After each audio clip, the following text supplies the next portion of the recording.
Cúla tú faoi Marvel agus DC, ach cad a déir fáil le Scoil Náisiúnta Inis Meáin mar ailse thuirí greannáin. Well tá míach acu agus 6 dhuais buaite ag gceithre rannóg greannáin ag Oireachtas na Samhna ag Daltaí na Scoile. Bhuaime an grúpa ranga trí go dtine greannáin. Tá mo greannáin faoi fearr ón éirí amach 1960 a chua isteach sa mbliana fifitrí. Ní raibh mé híos ag an Oireachtas ach fuair mé dár háit sa comórtas ranga trí. Ag mé dtine categóí minsan agus chuoin mé na characters ar na méid sos. Bhuair mé dár áit sa comórtas ranga cúig.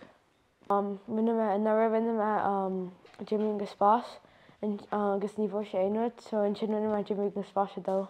Orintí sa rang scríbh mar scéal agus trimid in na barúile. Níl deire leis an talan ealaíona agus litrehansa sa scóil agus na daltaí ag súla tuile rudí fós a chuir le chéile sa todhchaí. Cá bhís nach rathóg duine den na buatóirí ógasa an céad Spider-Man eile.